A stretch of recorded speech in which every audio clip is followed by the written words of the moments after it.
नमस्कार दोस्तों किसी न किसी बैंक में तो आप बचत खाता या चालू खाता या फिक्स डिपॉजिट या रेकरिंग डिपॉजिट रखते ही होंगे। लेकिन क्या जिस बैंक में आपका खाता है, आपका पैसा जमा है, उस बैंक से जुड़ी खबरों पर नजर रखते हैं? अगर नहीं रखते हैं तो रखना शुरू कर दीजिए। तो अगर आपका बैंक खाता कर्नाटक के तुमकुर स्थित श्री शारदा महिला कोऑपरेटिव बैंक में है तो आपके लिए बुरी खबर है।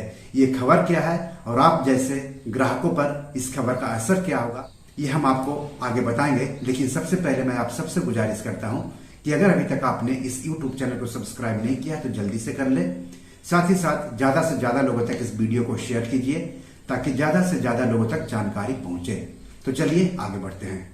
तो देश के केंद्रीय बैंक भारतीय रिजर्व बैंक यानी RBI ने कर्नाटक के तुमकुर स्थित श्री शारदा महिला कोऑपरेटिव बैंक का लाइसेंस रद्द कर दिया है।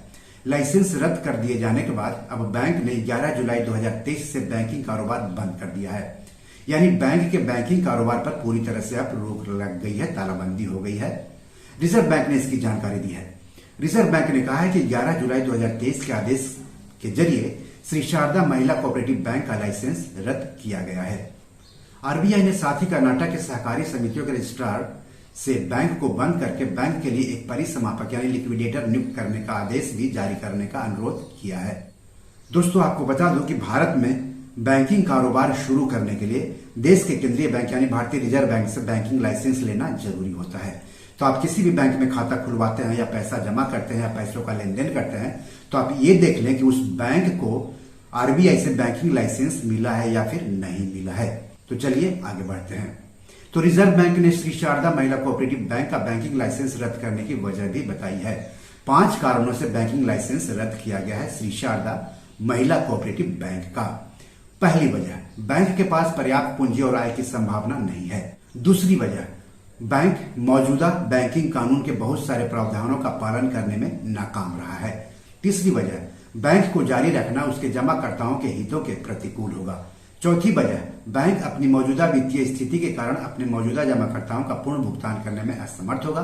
और पांचवी वजह, यदि बैंक को आगे अपने बैंकिंग कारोबार को जारी रखने की अनुमति दी जाती है तो सार्वजनिक हित पर खराब प्रभाव पड़ेगा। तो इस तरह से इन 5 कारणों से बैंक का बैंकिंग लाइसेंस रद्द कर दिया गया है कर्नाटक के तुमकुर स्थित श्री शारदा महिला कोऑपरेटिव बैंक का।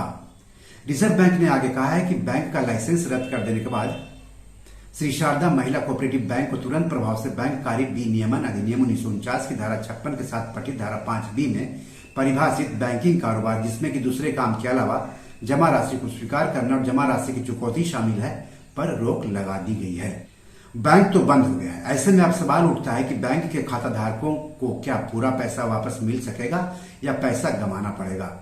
तो इसके जवाब में RBI का कहना है कि लाइसेंस रद्द करने और परिसमापन कार्यवाही शुरू करने के साथ ही DICGC अधिनियम 1961 के अनुसार श्री शारदा महिला कोऑपरेटिव बैंक के जमाकर्ताओं के भुगतान की प्रक्रिया शुरू की जाएगी। यानी बैंक के जमाकर्ताओं को अपनी जमा राशि के पूरे पैसे बैंक से नहीं बल्कि निक्षेप बीमा और प्रत्यय गारंटी निगम यानी DICGC से मिलेंगे। परिसमापन के बाद हर एक जमाकर्ता को DICGC अधिनियम 1961 के प्रावधानों के अधीन निक्षेप बीमा और प्रत्यय गारंटी निगम से अपनी जमा राशि का 5 लाख रुपए की मौद्रिक सीमा तक की जमा राशि बीमा दावा राशि का अधिकार प्राप्त होगा। यानी 5 लाख रुपए तक ही किसी भी ग्राहक को मिलने की उम्मीद है, भले ही बैंक में उनका कितना भी अकाउंट हो और उन अकाउंट में भले ही कितना भी पैसा क्यों न हो। कहने का मतलब है कि अगर बैंक में किसी का 10 लाख रुपए जमा है तो उसे केवल 5 लाख ही मिलेंगे, बाकी के 5 लाख रुपए भुलाना होगा। अगर 7 लाख है तो उसे बाकी के 2 लाख रुपए भूलने होंगे। RBI ने आगे कहा है कि DICGC ने बैंक के जमाकर्ताओं से प्राप्त सहमति के आधार पर DICGC अधिनियम 1961 की धारा 18A के प्रावधानों के तहत 12 जून 2023 तक कुल बीमाकृत जमा के 53 करोड़ 6 लाख रुपए का भुगतान कर दिया है। RBI का कहना है कि बैंक द्वारा दिए गए डाटा के अनुसार 97.82% जमाकर्ता DICGC से अपनी पूरी जमा राशि प्राप्त करने के हकदार हैं। यानी करीब 2% जमाकर्ता अपने पूरे पैसे पाने में नाकाम रहेंगे। दोस्तों सवाल यही पर उठता है कि बैंक के बाकी करीब 2% जमाकर्ताओं को उनका पूरा पैसा वापस क्यों नहीं मिलना चाहिए। क्या उन्होंने बैंक में पैसा रखकर कोई गुनाह किया था या फिर किसी भी बैंक में पैसा रखना ही गुनाह है?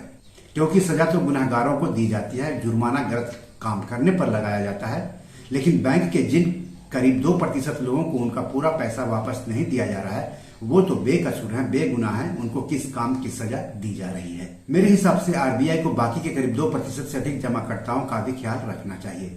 उनका भी पूरा पैसा उनको वापस मिलने चाहिए। आरबीआई, केंद्र सरकार, राज्य सरकार को इस बारे में गंभीरता से सोचना होगा।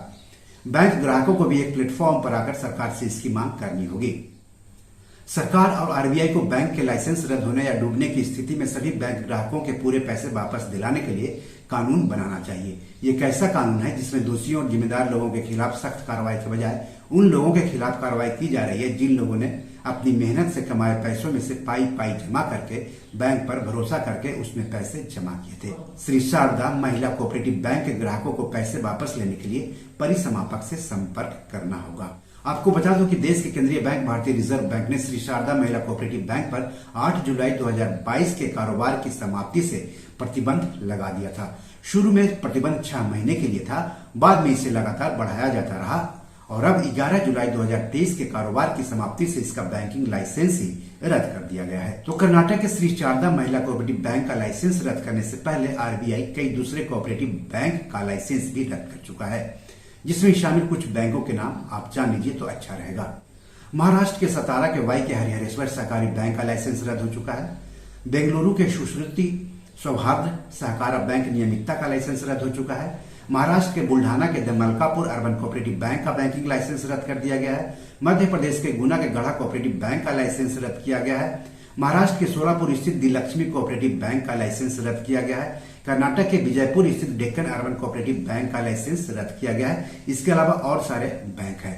तो आपका खाता किसी भी बैंक में हो, आपका पैसा किसी भी बैंक में हो, तो आप अपने बैंक से जुड़ी खबरों पर जरूर नजर रखिए। तो बी योर मनी मैनेजर में आज इतना ही। धन्यवाद, नमस्कार।